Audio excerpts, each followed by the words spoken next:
Ladies and gentlemen, I usually introduce speakers, so I had to introduce myself today because the introduction person isn't available because he's doing a talk. So I'm Tim Barford, and I'm manager of VegfestUK Limited, and also the manager of Yayo Hemp Products, and I'm partly responsible for the growth of the VegFest over the last 13 years. And we're now at a point where we have 4 festivals all over the UK and Scotland. And we're also seeing a rise of probably about 40 other vegan events in the UK right now. So it's true to say that the VegFests and the Vegan UK events are on the rise, which of course is a good thing. So yeah, I'm Tim. I'm what you might describe as a failed academic. I managed to scrape a couple of A levels. I'm in awe of people who've managed to get PhDs, actually, and we've had quite a few people come in, actually, who are academics, PhDs, and I find it incredible. I'm actually really privileged to be able to sort of share time with some of them and learn from them, because, you know, I guess that's what academics, that's the point of academia, really, is to sort of educate and develop and learn, study, and hopefully then share, you know, what you learn and study. The vegan movement has been blessed with many very intelligent, very compassionate, and very highly achieving individuals. And I suppose the first vegan abolitionist really was the guy who invented the word vegan.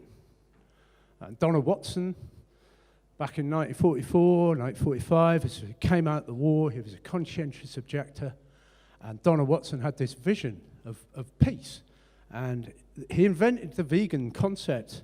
Obviously, living plant-based had been, you know, people have lived plant-based for many, many years, many centuries, I believe.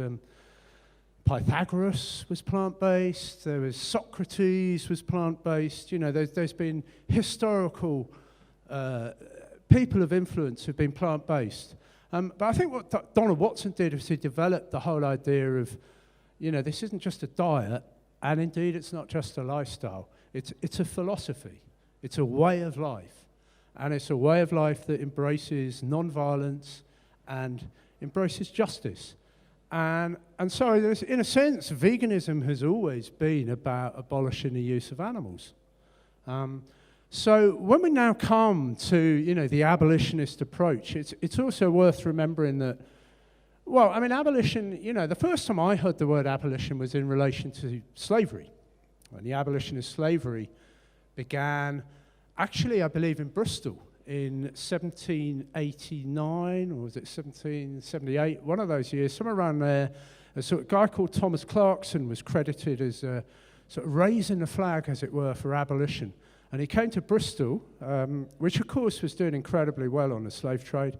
And he started a campaign, he started a petition, and he got 800 signatories, and he started a fund. And, you know, 40, 50 years later, slavery was abolished. 30 years after that, slaves were pardoned. And, you know, the abolition of slavery is not complete still, as we know, but it is the one thing that I believe that every country in the world signs up to, which is to reject slavery and the ownership of one human owning another. We've done away with that idea, and so now when we come to abolition of exploitation of animals, you know, it's worth remembering that, you know, not only Donald Watson, but then people like Tom Reagan.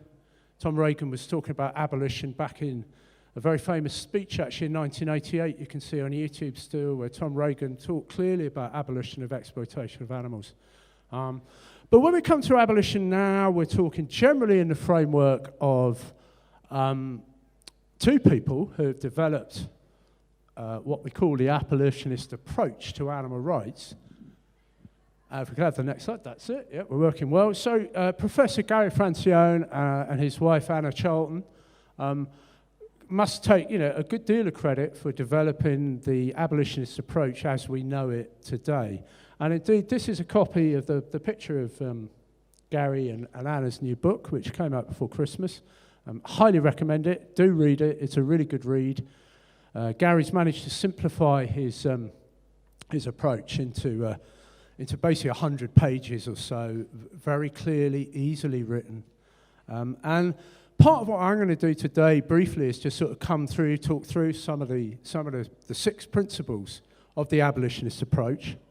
And then I'm going to come to some of the things that VegFest has been able to do with the abolitionist approach. I'll talk a little bit about how we've developed this approach, the ideology into our own shows and stuff. And then I'm going to look at some of the problems. And for me, the big problem with the abolitionist approach is not the ideology, it's the approach. So they're 2 very distinct things. One is the ideology as explained by Professor Francione and Anna Charlton, and the other is the approach, which is basically how some of the supporters of this approach the rest of us with the ideology, and for many of us, that's where the problems start coming. So, Gary's not here with us today. Gary was going to be coming, and Anna, and a number of other abolitionist speakers. There was a little bit of drama a few weeks ago, and we decided mutually that was probably not the best thing. I'll come to that in a minute, but I do want to say right now clearly that I've got a huge respect for what Gary's achieved and Anna. I think they've got a very valuable piece of work here, and I think it's something that's really worth looking at and studying and talking about. Personally, I found it very, very helpful, and what I want to do actually is the opposite of any kind of shaming or slagging off or kind of negative stuff. I mean, I sure want to give a bit of credit to Gary and Anna for developing this and presenting it in such a clear way. And I'm, again, very grateful for his contribution, their contribution to the animal rights debate. Gary's written a lot of books, and so has Anna. They go back 30 years, and I'll come to that in a bit. But the other thing I just want to say is, look, I'm no expert in the abolitionist approach. I'm not an expert in many things. I'm a kind of, as you some of those people, jack of all trades or something that might fit. Has anybody here done Lao Gao Kung Fu? Anybody studied Kung Fu? Anybody do Kung Fu? Right, okay, that's just me. One of the things you probably know about Kung Fu is you've probably heard of a black belt. You get a black belt, and that's when you get quite good at it. Well, before you get your black belt, you start on your white belt. And then you go to your blue belt. I think it's your green belt next. You can tell I only got as far as my blue belt. But then you go to the yellow belt, brown belt, green belt, and then you get to your black belt. It takes a while. But one of the very interesting things about doing Lao Gao is as soon as you've done your white belt and you're going on to your blue belt, you start teaching the white belts what you've learned.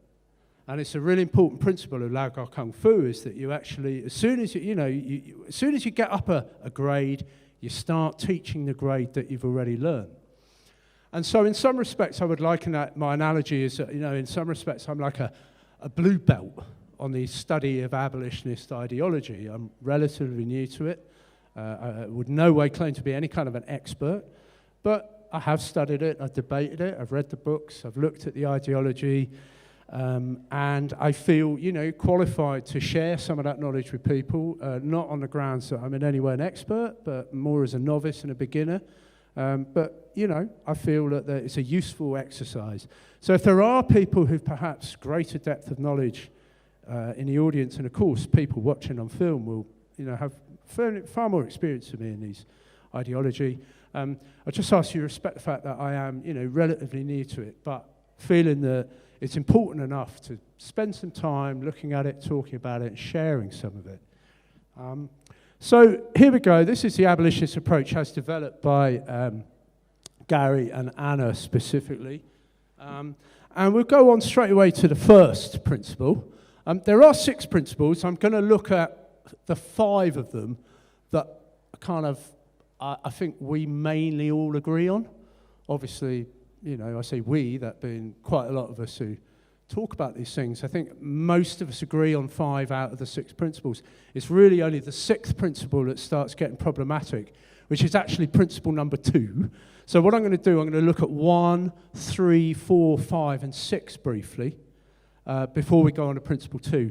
So principle 1, abolitionists maintain that all sentient beings, human or non-human, have one right, the basic right not to be treated as property of others. Now, that is a really clear principle, and I think it's one that I completely agree on. And without boring you too much, it was actually reading this book over Christmas. I read this in January. And then I also read the other book, the one we started with, the Principles. And, you know, it was only a few weeks ago. So in fact, on a train coming back from Brighton, that some kind of penny dropped, and it's like veils were lifted. And I for the first time, I really, really saw animals as people and as persons. And it's not just something up here that I'd worked out or we could kind of see, but it was here. It was from here. That's where I felt it. I felt it and I saw it. And I never really experienced that depth of understanding that, you know, and it's like looking at all of you and seeing the people within you, within the animals that we see. And, you know, like last night I saw this little dog walking down the road, and he's obviously really ill and old. And, yeah, I was just looking at my dad, you know. It's like looking at my dad who died last year. And I was, you know, I was just looking at a beautiful dog, who, not as an animal, but as a person. And if there's one thing I've learned from reading Gary's work, and it is Gary who's really helped me see this, you know, is animals as persons. And again, I would heartily recommend, you know, this book here. Do read it. It's a collection of essays. They're quite, you know, they're quite in depth, but they're not beyond most of us. I think just about everyone could read it. Interestingly, when I picked this book up, I mean, I think it was written in 2008. It's got Mr. Roger Yates quoted on the back. So, interestingly, Roger Yates is here. Dr. Yates has been, you know, and I would say you would identify mainly with abolitionist ideology, yeah. And so there's a lot of people who've really found, you know, Gary's work very valuable. And this book particularly really helped work out why animals should be treated as persons, really, and why they are persons, and how awful we are to them without really ever realizing that. So I did find, I think this first principle is something we can all agree on. So I am going to ask for a quick show of hands. Does everybody agree with this? Pretty much. Cameraman, do you want to just film around? Can we have a show of hands again? Who agrees with the first principle? Do you mind if I ask, does anybody not agree? Okay, does anybody just not really understand it?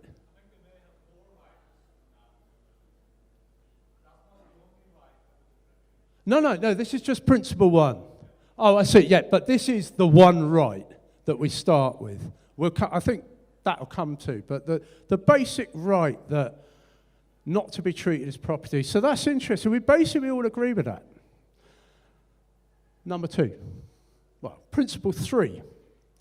Abolitionists maintain that veganism is a moral baseline and that creative, non-violent vegan education must be the cornerstone of rational animal rights advocacy. Now, Gary Francione, again, should be credited. You know, when the animal rights kind of movement started back in the 70s and the 80s, veganism wasn't promoted. You know, the original animal groups were not vegan. The people within them were not vegan. Some people went vegan early, like Ronnie Lee was vegan in 1971. He was one of the co-founders of the ALF. Kim Stallwood, he went vegan, I think, in 1976. John Robinson, brother of Neil Robinson, the vegan footballer, he went vegan in 76 too. Neil went vegan in 1980. So we got quite a lot. Roger, you went vegan in 70s sometime? 79.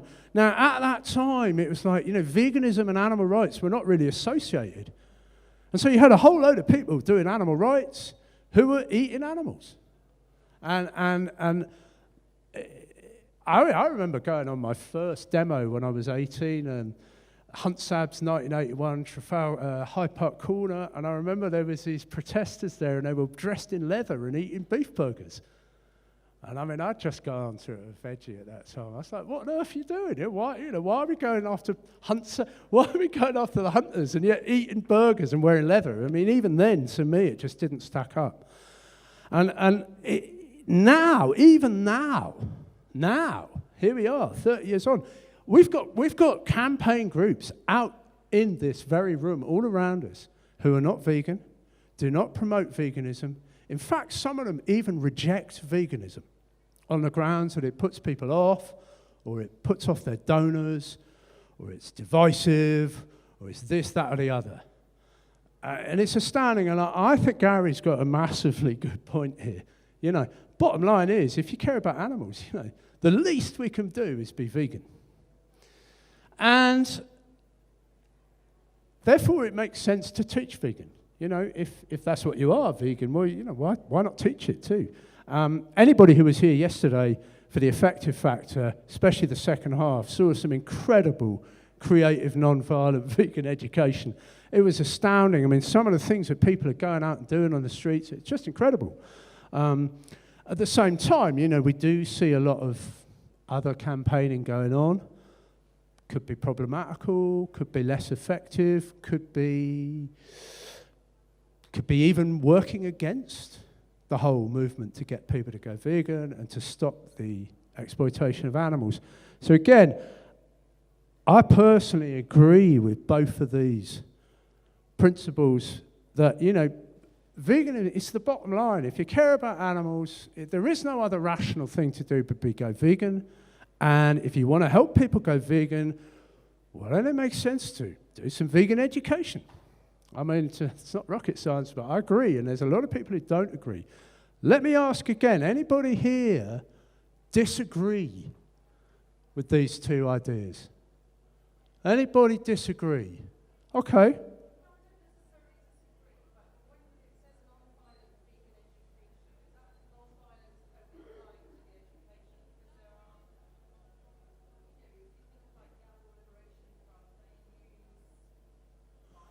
We'll come to that. That's covered in Principle 6 about non-violence, but very valid. So that's why it's underlined as being non-violent.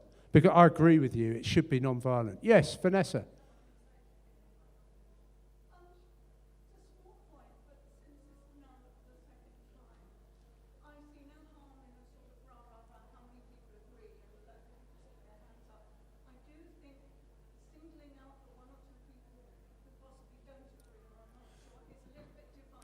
Well, okay, that's your opinion.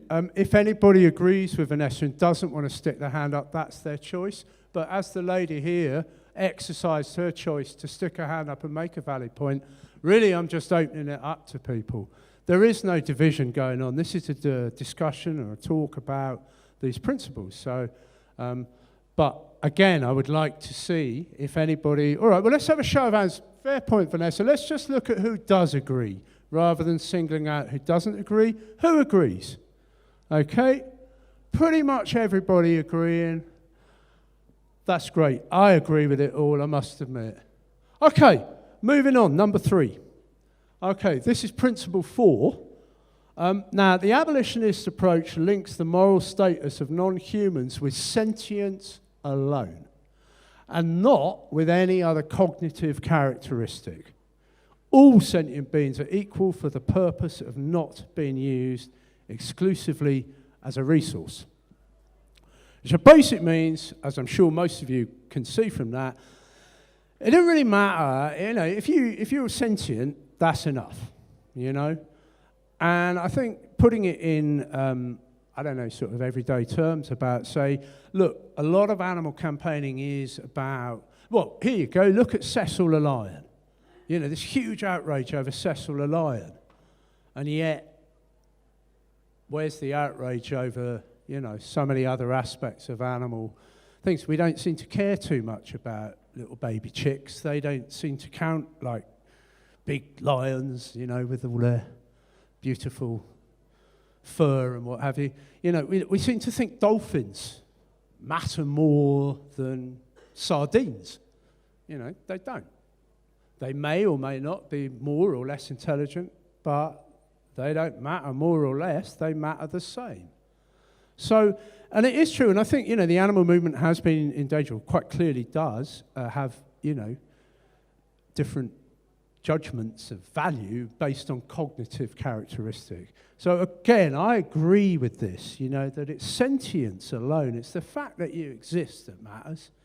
And just because you're not a fluffy, lovely, cuddly, bunny rabbit type creature or an amazingly impressive big lion type fellow or a big giraffe that, it shouldn't mean that you don't count. We should count, and if we've got a moral community where we all count, then we all count. So, and again, it's something I never really thought about, but then when you start thinking about it, you see it all around you and you think, wow, we do. A lot of us don't value some animals over others. So again, I found this as a really, really useful principle. I think it's really important. And, if you attach it to human people, if we were thinking of this in terms of humans, it would be basically, do we, for instance, would we suggest that it's okay to, take somebody with severe disabilities and use them for our testing? Would we say that, oh, well, somebody's in a coma, never mind, they're no longer, let's just use them for some kind of research. We would never do that. We wouldn't take a child with disabilities and go, oh, well, that child's not worth as much as this child. Let's do an experiment on them or something. No, we attach the same value, or at least we try to. We subscribe to that, to attach the same value to all sentient beings. So again, do we agree with this? Show of hands who agrees with this. Okay, there's one or two perhaps less, that's not quite as, well, I'd say that's still a clear majority basically agree with this, but clearly the fact that there's some who don't agree with it shows that there's an area of debate to be had. So that might be something valuable to discuss another day, about sentience and cognitive characteristics. I was put on the spot, actually. I was interviewed on BBC Radio Bristol the other day, and he did. Oh, Yabbers, Steve Yabsley, put me right on the spot, and he asked me, what, you're saying? He said something about, woodlice or something. It's like, oh, right, you're giving woodlice, the same value as, pigs. It's like, where do you stop? How far do you go? Well, I don't know the answer to that, but what I do know is that we can try our best to try to respect all sentient beings and allow them that right to live. Yeah, I can see there's a little bit of areas for debate on that, as something we might have a look at a future VegFest.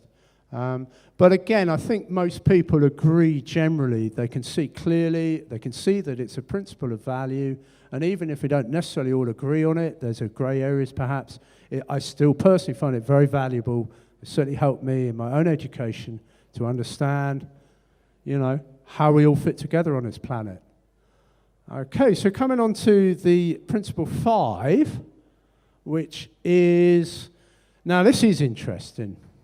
Apart from the fact that I can see the editor of this book just sat there in the back row. Nice one, Will. Cheers, bub. There he is, look. Now, this principle here, abolitionists reject all forms of human discrimination, including racism, sexism, heterosexism, ageism, ableism, classism, just as they reject speciesism. Now, again, it's an incredibly valuable principle. And it's one that most of us are probably guilty of, that we've got a bit of an ism in us, We might have overcome most of our isms, but we're still a bit like, I'll be honest, I don't like Liverpool supporters, Liverpool's robbed our place at Wembley today. I'm not happy. If there's any Liverpool supporters in the audience, I'd still discriminate against Liverpool supporters. That's how it is. But I'm working on it. But, Yeah, Liverpoolism, yeah, that's it, that's the word. But, hey, fair shout, hey. Well, it's because I was brought up with Neil Robinson, the first vegan footballer who grew up on Spallow Lane in sight of Goodison Park, and obviously the School of Science, you know. So, this is something that we're looking at. I mean, I think, you know, racism, sexism, heterosexism, these three big isms, I wouldn't want to say that we've dealt with them, we haven't, but we are on the road to dealing with them. As a society, 250 years ago, we rejected the concept of people as colour being property. 100 years ago, the suffragette movement has stood up, and we now reject the concept of ownership and men owning women. And 35, 40 years ago, when I was born, certainly 50 years ago, you know, it was illegal to be gay. You get put in prison, and I believe there's still 73 countries in this globe that had the death penalty for people who are gay. So obviously there's a long way to go there, but in this country, you know, Brighton College just announced last month that they're changing a 100-year-old criteria for uniform, and now if you're a male and you want to go dressed to school as a female, you can. And if you're female and you choose to be dressed as a male to go to school at Brighton College, you can. So that's a showing about how far we're progressing in this acceptance of different people's lifestyle choices or their cultural choices or the way indeed that they're born or indeed the way they've been educated or brought up, you know, or the choices they make along their lives. Ageism is one we see a lot of. You know, my old man passed away last year. I mean, the last few years of his life, he had Parkinson's, he's in a wheelchair. Wow, yeah, I found out all about, you know, being a carer. It's just like, whoa, you know, some of the prejudice against people with disabilities. And then you know what? I looked within and I saw it within myself. And I've seen how when some of my friends get ill, I kind of, you know, I should be giving them more attention, and I find I give them less attention. It's almost like I'm embarrassed to have a friend who's ill. And that really made me think, it's like, that is not acceptable, you know, there's no logical reason for it, so why is that? And I'm looking at that. Why would I feel that? And, you know, it's literally just come home this morning. So there we go. We're learning all the time. This one really bothers me, you know, this like ableism, you know. So many of us using words that are like so inappropriate, you know. Like, I can't see. So when somebody says to me, oh, you must be blind, it's like, well, actually, I'm not blind. I can see. Check my privilege, I can still see, but I can't see any of you. I couldn't tell an individual. I can tell this guy by his haircut, and that's it. That's all I can see. Roger Yates, I can tell you've got grey hair. That's the only way I can tell. I can't really see. So, you know, bear that in mind, that if you are calling people blind or crazy, or you say that, oh, you've got mental health problems, it's like, well, actually, some of us do have mental health problems. Some of us are blind. Some of us are crazy. And, you know, ableism is something that we should try and avoid, you know. And one of the problems I've got with Gary is his use of this word moral schizophrenia. You know, I don't think that's an appropriate choice of words. I think it's disrespectful to... I know what he means, you know, but I know what somebody means when they're saying, oh, you must be blind or you must be crazy, you know. We understand what you mean, but is it an appropriate way to communicate? I personally, you know, I don't like that moral schizophrenia phrase. I don't think... I've even used it myself. So, there you go. Once was enough. Classism is another...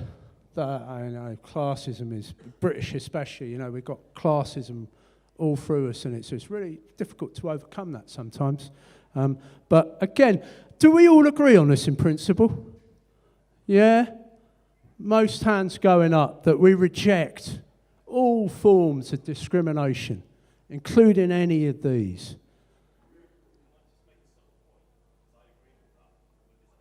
Yeah, of course.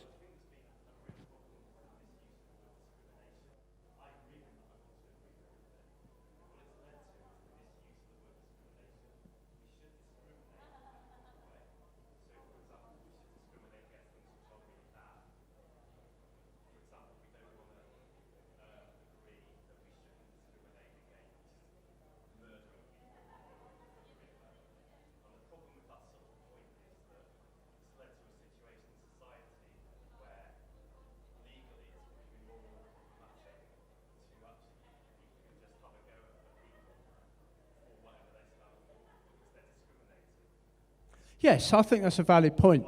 Yeah. Well, I think you've got a valid point. I don't think it's quite. I think it's a slightly separate point, but it's a valid one, and I agree with you that you can go too far with all of this until you actually become an oppressive. You become oppressive in your anti-discrimination, as it were, and that's a big issue. But no, that's a valid point. Actually, what we're going to do, actually, I'll just announce at this point, is you'll be very glad to hear that at London 2016 in October, we have a pro-intersectional vegan conference planned. And it is at this conference that we'll be looking in more depth, especially at this area, because it is a complex area. Interestingly, Roger Yates, who works in Dublin, has the Vegan Information Project, I believe then changed into the Vegan Intersectionality Project. And that was with it, it did create some problems, didn't it? There were some areas that... It's a complex issue, isn't it? Yeah. I found that there was a lot of opposition to the word intersectionality within academia, within the movement, and we were actually asked directly not to use the name, and so we decided to debate it. And we never kind of got round to it, so I've just dropped it again, really. So, but I think in essence, most of us agree we want to avoid this, and the whole idea of pro-intersectionality. I mean, we were familiar with intersectionality. Everybody understand that word? Nobody heard it before. Okay, well, I'm not an expert, so I'll probably show myself up now to trying to describe something I've barely studied. I'm certainly not a blue belt when it comes to pro-intersectionality. I'm still on my white belt. So I really am a novice on this. So apologies in advance if I don't really explain myself very well. But intersectionality comes from, I believe a lady who invented it was Kimberly Crenshaw, who was a female person of colour who worked in a car factory. And she noticed in the 70s, I think this came from, that white males, would always get the promotion first, and I'm not sure if it was male people of colour or white females who were next in the rank, but definitely if you were a female person of colour, you were on the bottom rung for when it came to promotion and stuff. And the idea being is how these two forms of oppression intersect. And of course, if they intersect and join up, then you've got a double whammy, as it were. So that was the original intersectional concept. And we've sort of, the veganism sort of took it on into the whole pro-intersectional concept, which isn't quite the same as Kimberly Crenshaw's original. But I suppose the important thing is to be able to check your privilege and recognize that if you are, for instance, a white, straight male, you're occupying 3 positions of privilege because society deems, or has done, is changing, but society has traditionally deemed white people as being advantageous over people of colour, is deemed males to be advantageous over females, and it's deemed straight people to have advantages over gay people and LGBT community members. So, there's some ideas. Of course, if you are somebody who is person of colour, female, gay, in a wheelchair, and in advancing ages, and of course, if you're perhaps on a very low budget too, you're in 5 or 6 areas of oppression. And that's not to say that those oppressions are set in stone. Of course not. We're trying to change all that. And of course, in many countries, that's happening incredibly rapidly. This book here is a fantastic introduction. The Circles of Compassion, published by Vegan Publishers, edited by Will Tuttle, includes 29 essays by different activists, and it is great. It's a real eye-opener. The one that really struck me was this lady, whose name I can't remember, who's a native American Indian, who wrote about the corn and how the Indians were treated, and how those that kept to the corn and didn't go off hunting buffalo. Incredible. I mentioned also yesterday Christopher Sebastian McJetters, who's here today, was here yesterday speaking. He's contributed to this. Dawn Moncrief, who was indeed stood on this very stage last year developing, presenting food sustainability conference. She's in there. There's some wonderful, wonderful people. And of course, Will has got his own essay at the end of it. Do read it. You'll learn a lot more from that book than you will listening from me, to be sure. But on that ground, we'll move on to the next one. Okay, so this one, quickly, there you go, non-violence. So basically we reject violence. Veganism is all about rejecting violence anyway. So there's the answer. Yeah, we don't want to see violence. We don't need to see people violently attacking property or people. But on that ground, I don't see the need to be violent in your thoughts either. You don't need to be disrespectful to people. You don't need to humiliate people. You don't need to shame people. You don't need to go after people. You don't need to hang out people to dry or bully them. You can just make your point, move on. So, do we agree with this one? All right, yeah, most of us, there's one or two people who keep their hands down. I presumably means we're quite happy to commit some violence, but maybe not. Yep.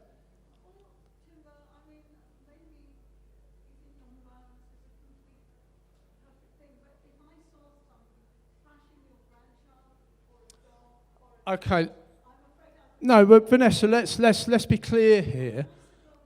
No. Let's be clear here. We are talking about in the context of animal rights. We're not. Look, if somebody attacks you, you're going to use violence to defend yourself, sure. But if you're trying to change the way people think, that's when we're saying we reject violence. So, we don't want to go and bomb someone. We don't blow up shops. We don't want to go and attack people personally. I mean, it's up to you. Obviously, this is a framework. But, defending your grandchild is not about...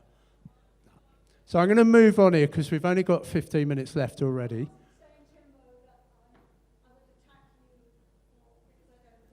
No, I know that. Yes, we know that. We understand that. I think that's something I think we probably all understand. So moving on now, I'm going to look at the areas very briefly that the controversial areas. Now, principle 2, we could be here all day, and we're not. We're going to spend 2 minutes on this. I'm not going to invite any questions, because honestly, we will be here all day. And again, that's something we will debate.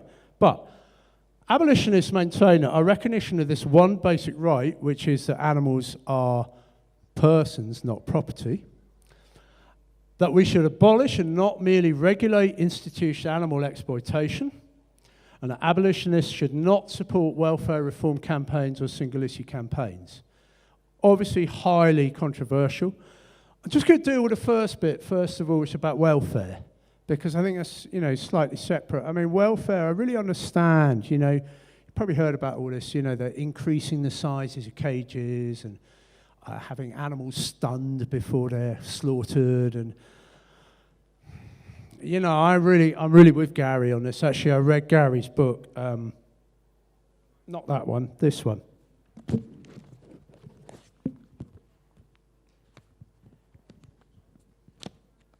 Oh no, I can't find it. Anyway, it is. Here it is. The animal rights debate. Now, this goes quite into welfare. He debates. Gary Francione debates with a guy called Robert Garner, and looks at this issue in detail. But basically, what the abolitionist is saying is, well, look, if you're focusing on treatment, you're just perpetuating the whole thing. The only thing that makes sense is to focus on the abolition of the use of animals, not the treatment. Because by focusing on treatment, like humane eggs and happy cows and, all this stuff, what you're doing is, you're conning the public into thinking that somehow you spend a bit more on your free-range eggs, there's a little bit less cruelty, and it's okay to carry on eating eggs.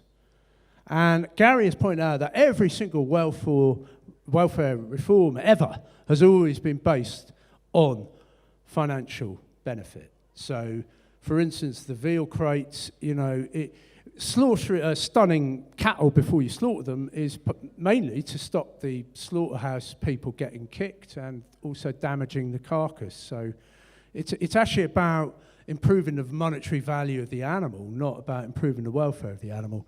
And again, I'd like to say how much I appreciate Gary's work on this. I saw a presentation he did a year ago, really opened up my mind, opened right up. I was like, wow, I just didn't know that. So I would very much think that the welfare issue is very valid. I really agree with the abolitionist approach on that. Where we're getting a bit of issue is those single issue campaigns. So basically the trouble is with single issue campaigns, a bit like football. You know, we love them. And you can't really go and say, well, we're going to ban football. We might have to moderate football, but we can't just ban it. And I don't agree with trying to ban single-issue campaigns. I think there's some really good single-issue campaigns, but I also see that there are some really problematic ones. So I did promise I wouldn't go on long about it. I'm going to leave it there, but just say that this area here, the single-issue campaigns, is where it does get problematic. I don't think it's a one-size-fits-all. I think it's an area myself. Each single-issue campaign should be looked at individually and, you know, assessed in that level. So again, it's an area that we could talk a lot about. We did it at London, as you know. We've done it on Facebook. We'll probably do it all again. But I'm just going to, again, quick show of hands. Who agrees with the abolitionist ideology about welfare? Who sees, you know, we should be focusing on abolition, not welfare? Yeah, again, that's pretty much the majority. Who agrees that we should not support single-issue campaigns? Okay, so there's less than half people think we should not. Who thinks we should support single-issue campaigns? Okay, so there's more people saying we shouldn't support them than we should. Again, it's clearly an area for debate. That is where we'll leave it.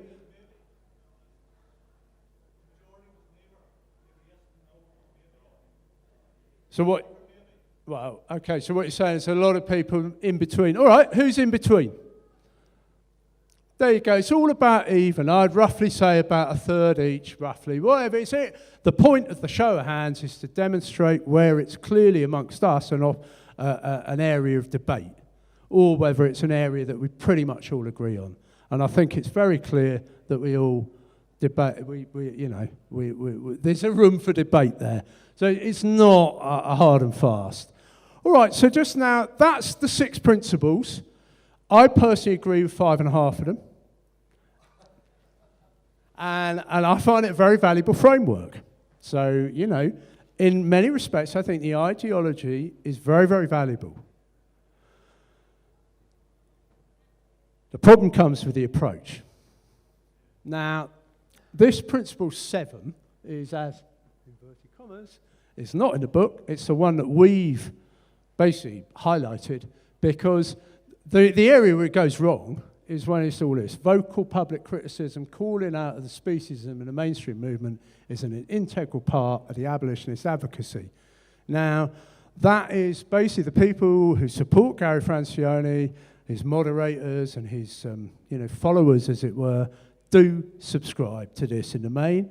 This is the bit that we've chosen to reject, because we will not have good people who dedicate their lives to animal activism being trashed, hung out to dry, humiliated and exposed for one Facebook like, for one sentence, for one thought, one expression. No.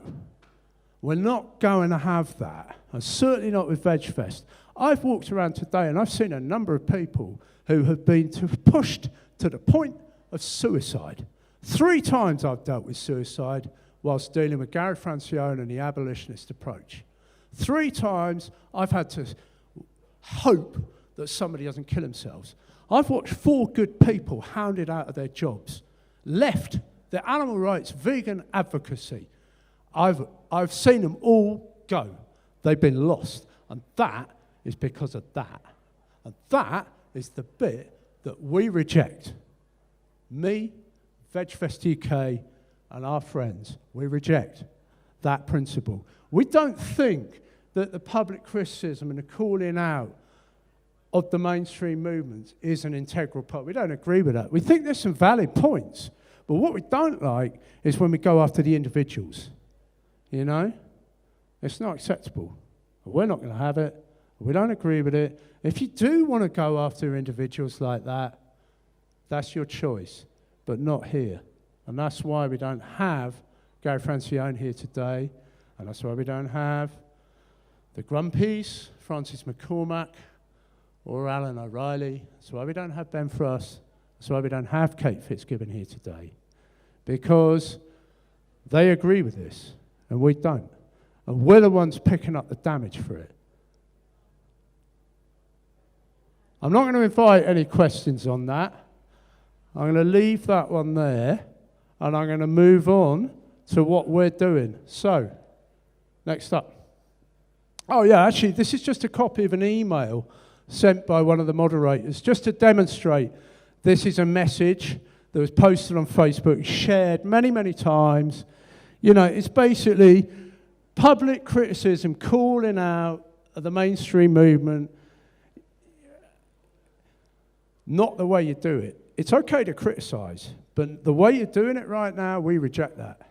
Because it's so damaging, it's so divisive, and it's so unnecessary. And it achieves next to nothing. All it does is create division, division, division, sadness, and it sucks. It sucks. If you've ever been on the end of that kind of attack, if you've ever been on the end of it, I've been on the end of it 3 times now, my friends, and it sucks us dry. It sucks us dry. We cannot work with it. It's unworkable in practice, and it's immoral in principle. We can't work with it. Please don't interrupt, all right? That's fair enough. That's fair enough, but I don't agree, because when you've got people in the ground, because they cannot handle the public shaming and exposure, you've got people developing mental health problems because of the way they're treated. It's time to say no. Find a different approach, which is exactly what we've done. Next. So, how has VegfestUK incorporated the abolitionist approach in our marketing? So, what we've done, I mean, you know, we got pulled up a while back. We got publicly shamed and criticised. Fortunately, we were big enough to be able to deal with it, and we were able to sift through, take out the good points, and, you know, live with all the bad stuff. But, you know, it's true. 18 months ago, VegFest was promoting reducitarian, flexitarian, vegetarian, la-la-la-la-larian, whatever area you want to come up with. We should be promoting vegan. And I agree. And we are. And that's what we do. All our flyers go vegan. It's the least we can be. 16 pages, and I'm going to ask my colleague to hand them round. All right, at the end. Actually, we'll pick them up at the end. But 16 pages about why we should be vegan. This, should have got a table, really. This is our current poster campaigns. You'll see them all round the shows. If we care morally about animals, we cannot eat them, wear them, or use them. Vegan, justice for all. Animals, people, the planet.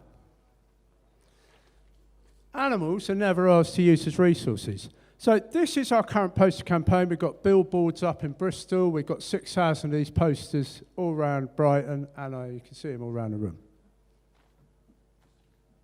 This is Latest 7, came out last week in Brighton. Anyone from Brighton will know, 30,000 free copies, go out everywhere. There's us on the front. Animals are never ours to use as resources. And then when you come to page 7, you get a lovely, colourful, look, it's after the Let's Party and the la-la-la, and then you've got all this lovely food, and it's all lovely. And then in the middle it says, the Vegan Justice for All campaign has a groundbreaking campaign to stimulate discussion amongst people about the property status of animals. Should we not be looking at animals as persons, and in doing so reject the concept ownership of animals? Is it right that we should enslave animals for our use and abuse? Said VegfestUK organisers. 70 billion land animals are killed every year, and this violence has got to stop. By going vegan, you're not only giving justice for animals, people and the planet, but you're also improving your health and improving the environment and helping improve sustainable food production. These are all great things, but the bottom line is that we should go vegan as the very least we can do for animals. So what you've got amongst all the lovely, fluffy, colourful pictures and everything is basically abolitionist ideology coming out through VegFest. There's a number of other examples of things. Have we got time for the radio? Quick radio, we've got the radio. I just got a little soundtrack of recent BBC interviews done in the last 6 weeks.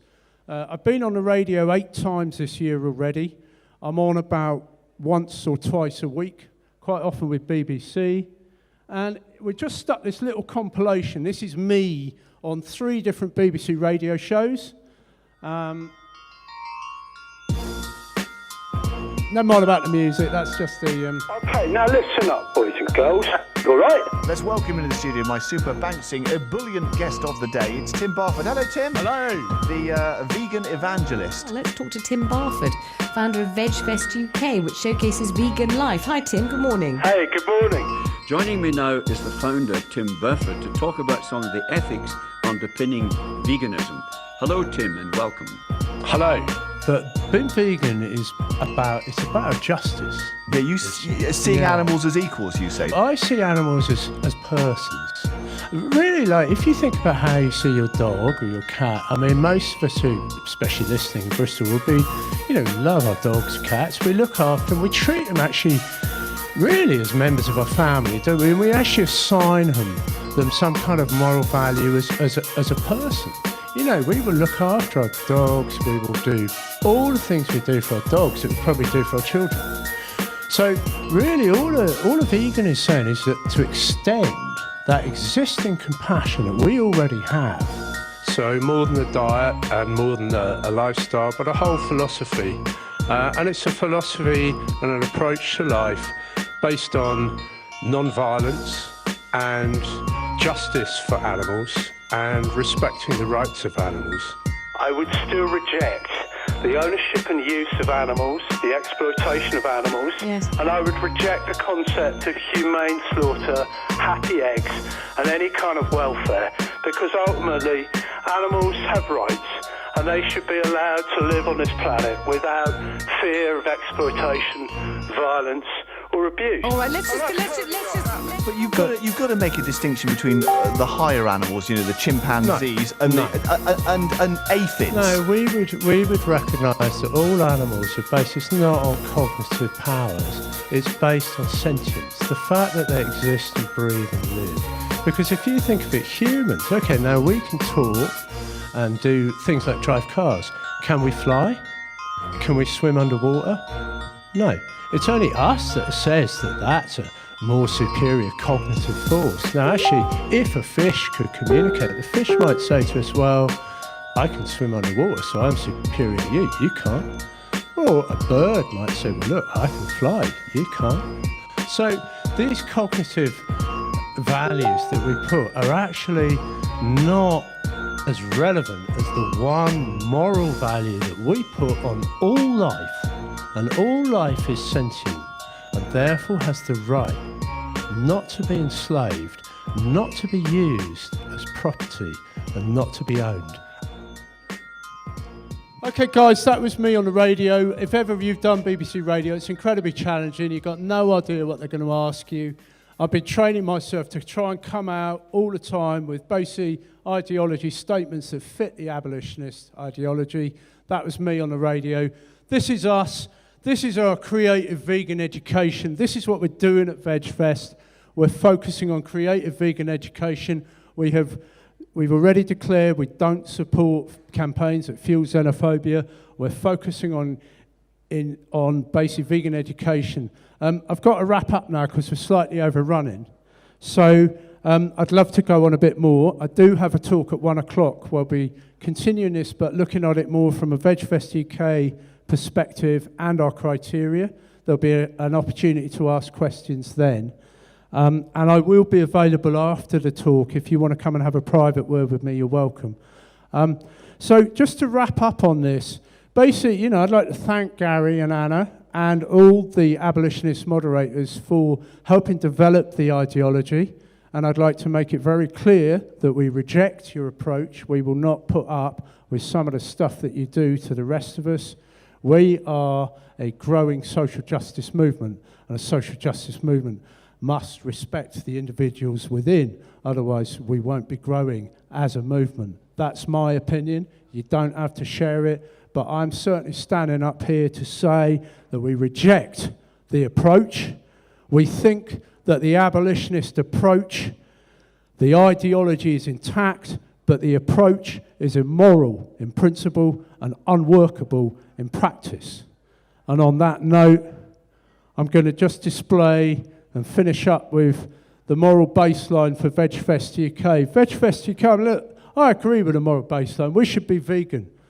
But there's another baseline that I adhere to. And Mr. Yates will be, hopefully, putting that on. Because VegFest started as a party. It's something that comes from the heart. It's about recognising that we are all people. And it's the people who are going to change this planet. It's the people.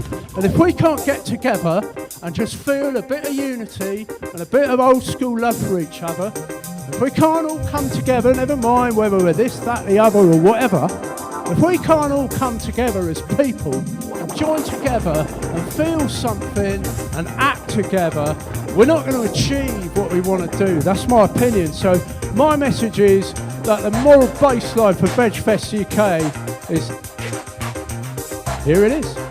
Happy Mondays, rave on. It's about coming together, people. It's about building a community together, not apart, not setting each other apart and saying you're no good and you're no good and you're even worse. It's about what we've got in common and what we can build together and build on and with and share. And that does not include rejecting people on the grounds that they're not fit to be part of a community because of one Facebook like. So on that note, I hope you'll enjoy the rest of VegfestUK. Come along to our party in May where we'll be dancing to electronic dance music all night long. We have Chase and Status Tour Manager with us in this very room. So that's where we're at. And on that note, I'm going to hand over to the next speaker, and closer to, I'll be available for discussion afterwards. Thank you very much.